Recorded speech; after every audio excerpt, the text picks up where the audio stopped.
Israel's growth. These are the names of Israel's sons who came to Egypt with Jacob, each with his family: Reuben, Simeon, Levi, Judah, Issachar, Zebulun, Benjamin, Dan, Naphtali, Gad, and Asher. The original number of Jacob's direct descendants, including Joseph, who was in Egypt, was 70. Joseph, his brothers, and everyone else in that generation died. The Israelites were fertile and prolific, and their population increased. They became so numerous that the land was filled with them. A new king who did not know of Joseph, came into power over Egypt. He announced to his people, the Israelites are becoming too numerous and strong for us. We must deal wisely with them. Otherwise, they may increase so much, that if there is war, they will join our enemies and fight against us, driving us from the land. The Egyptians appointed conscription officers over the Israelites to crush their spirits with hard labor. The Israelites were to build up the cities of Pithom and Ramses as supply centers for Pharaoh. But the more the Egyptians oppressed them, the more the Israelites proliferated and spread. The Egyptians came to dread the Israelites. The Egyptians started to make the Israelites do labor designated to break their bodies. They made the lives of the Israelites miserable with harsh labor involving mortar and bricks, as well as all kinds of work in the field. All the work they made them do was intended to break them. The king of Egypt spoke to the chief Hebrew midwives, whose names were Shiphrah and Puah. He said, when you deliver Hebrew women, you must look carefully at the birth stool. If the infant is a boy, kill it, but if it is a girl, let it lie. The midwives feared God, and did not do as the Egyptian king had ordered them. They allowed the infant boys to live. The king of Egypt summoned the midwives and demanded, why did you do this? You let the infant boys live. The Hebrew women are not like the Egyptians, replied the midwives to Pharaoh. They know how to deliver. They can give birth before a midwife even gets to them. God was good to the midwives, and the people increased and became very numerous. Because the midwives feared God, he gave them great families of their own. Pharaoh then gave orders to all his people, every boy who is born must be cast into the Nile, but every girl shall be allowed to live. Moses, a man of the house of Levi, went and married Levi's daughter. The woman became pregnant and had a son. She realized how extraordinary the child was, and she kept him hidden for 3 months. When she could no longer hide him, she took a papyrus box, coating it with asphalt and pitch, and she placed the child in it. She placed it in the rushes near the bank of the Nile. The child's sister stood herself at a distance to see what would happen to him. Pharaoh's daughter went to bathe in the Nile, while her maids walked along the Nile's edge. She saw the box in the rushes, and sent her slave girl to fetch it. Opening the box, she saw the boy. The infant began to cry, and she had pity on it. It is one of the Hebrew boys, she said. The infant's sister said to Pharaoh's daughter, shall I go and call a Hebrew woman to nurse the child for you? Go, replied Pharaoh's daughter. The young girl went and got the child's own mother. Take this child and nurse it, said Pharaoh's daughter to the mother. I will pay you a fee. The woman took the child and nursed it. When the child matured, his mother brought him to Pharaoh's daughter. She adopted him as her own son, and named him Moses Moshe. I bore Nash him from the water, she said. When Moses was grown, he began to go out to his own people, and he saw their hard labor. One day he saw an Egyptian kill one of his fellow Hebrews. Moses looked all around, and when he saw that no one was watching, he killed the Egyptian and hid his body in the sand. Moses went out the next day, and he saw 2 Hebrew men fighting. Why are you beating your brother? He demanded of the one who was in the wrong. Who made you our prince and judge? Retorted the other. Do you mean to kill me as you killed the Egyptian? Moses was frightened. The incident is known, he said. When Pharaoh heard about the affair, he took steps to have Moses put to death. Moses fled from Pharaoh, and ended up in the land of Midian. Moses was sitting near the well. The sheep of Midian had 7 daughters, who came to draw water. As they were beginning to fill the troughs and water their father's sheep, other shepherds came and tried to chase them away. Moses got up and came to their aid, and then watered their sheep. When they came to their patriarch Reuel, he asked them, how did you get to come home so early today? An Egyptian stranger rescued us from some shepherds, they replied. He also drew water for us and watered our sheep. And where is he now? He asked his daughters. Why did you abandon the stranger? Call him, and let him have something to eat. Moses decided to live with the man. He gave Moses his daughter Zipporah as a wife. When she gave birth to a son, Moses named him Gershom. I have been a foreigner in a strange land, he said. New oppression a long time then passed, and the king of Egypt died. The Israelites were still groaning because of their subjugation. When they cried out because of their slavery, their pleas went up before God. God heard their cries, and he remembered his covenant with Abraham, Isaac, and Jacob. God saw the Israelites, and he was about to show concern. The burning bush. Moses tended the sheep of his father-in-law Jethro, sheep of Midian. He led the flock to the edge of the desert, and he came to God's mountain, in the Horeb area. God's angel appeared to Moses in the heart of a fire, in the middle of a thorn bush. As he looked, Moses realized that the bush was on fire, but was not being consumed. Moses said to himself, I must go over there and investigate this wonderful phenomenon. Why doesn't the bush burn? When God saw that Moses was going to investigate, he called to him from the middle of the bush. Moses, Moses, he said. Yes, replied Moses. Do not come any closer, said God. Take your shoes off your feet. The place upon which you are standing is holy ground. God then said, I am the God of your father, the God of Abraham, God of Isaac, and God of Jacob. Moses hid his face, since he was afraid to look at the divine. God said, I have indeed seen the suffering of my people in Egypt. I have heard how they cry out because of what their slave drivers do, and I am aware of their pain. I have come down to rescue them from Egypt's power. I will bring them out of that land, to a good, spacious land, to a land flowing with milk and honey, the territory of the Canaanites, Hittites, Amorites, Perizzites, Hivites, and Jebusites. Right now the cry of the Israelites is coming to me. I also see the pressure to which Egypt is subjecting them. Now go. I am sending you to Pharaoh. Bring my people, the Israelites, out of Egypt. Who am I that I should go to Pharaoh?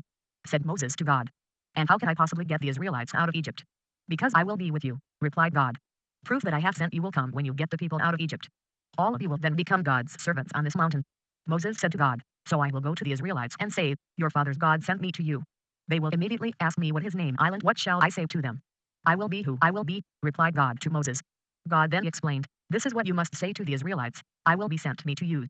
God then said to Moses, you must then say to the Israelites, Yahweh, the God of your fathers, the God of Abraham, Isaac and Jacob, sent me to you. This is my eternal name, and this is how I am to be recalled for all generations. Go, gather the elders of Israel, and say to them, Yahweh, the God of your fathers, appeared to me, the God of Abraham, Isaac and Jacob. He said, I have granted you special providence regarding what is happening to you in Egypt. I declare that I will bring you out of the wretchedness of Egypt, to the land of the Canaanites, Hittites, Amorites, Perizzites, Hivites and Jebusites, to a land flowing with milk and honey. They will take what you say seriously. You and the elders of Israel will then go to the king of Egypt. You must tell him, Yahweh, God of the Hebrews, revealed himself to us. Now we request that you allow us to take a 3-day journey into the desert, to sacrifice to Yahweh our God. I know in advance that the Egyptian king will not allow you to leave unless he is forced to do so. I will then display my power and demolish Egypt through all the miraculous deeds that I will perform in their land. Then Pharaoh will let you leave. I will give the people status among the Egyptians, and when you all finally leave, you will not go empty-handed. Every woman shall borrow articles of silver and gold, as well as clothing, from her neighbor or from the woman living with her.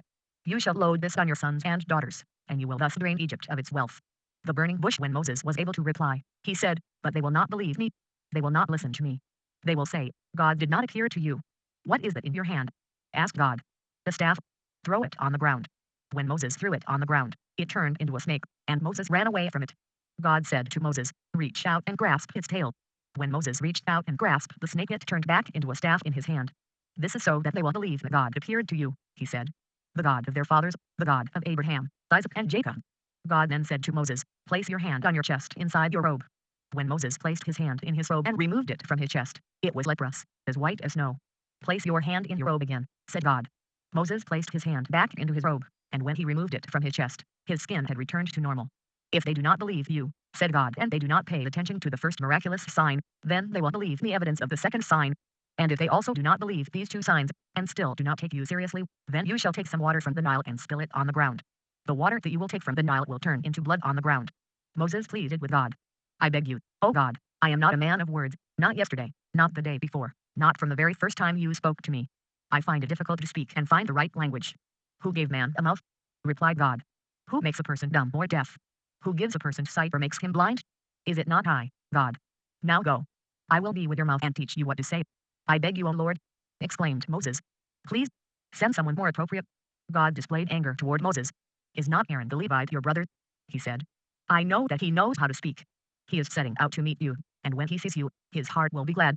You will be able to speak to him, and place the words in his mouth. I will then be with your mouth and his mouth, and I will teach you what to do. He will speak to the people for you. He will be your spokesman, and you will be his guide. Take this staff in your hand. With it, you will perform the miracles. Moses leaves Midian. Moses left and returned to his father-in-law Jethro. He said, I would like to leave and return to my people in Egypt, to see if they are still alive. Go in peace, said Jethro to Moses. While Moses was still in Midian, God said to him, go return to Egypt. All the men who seek your life have died. Moses took his wife and sons and, putting them on a donkey, set out to return to Egypt. He also took the divine staff in his hand. God said to Moses, on your way back to Egypt, keep in mind all the wondrous powers that I have placed in your hand. You will use them before Pharaoh, but I will make him obstinate, and he will not allow the people to leave. You must say to Pharaoh, this is what God says, Israel is my son, my firstborn. I have told you to let my son go and serve me. If you refuse to let him leave, I will ultimately kill your own firstborn son. When they were in the place where they spent the night along the way, God confronted Moses and wanted to kill him. Sisera took a stone knife and cut off her son's foreskin, throwing it down at Moses' feet. As far as I am concerned, you're married to blood, she said to the child. God then spared Moses. You were married to blood because of circumcision, she said. First confrontation with Pharaoh. God said to Aaron, go meet Moses in the desert. Aaron went, and when he met Moses near God's mountain, he kissed him. Moses described to Aaron everything that God had told him about his mission, as well as the miraculous proofs that he had instructed him to display.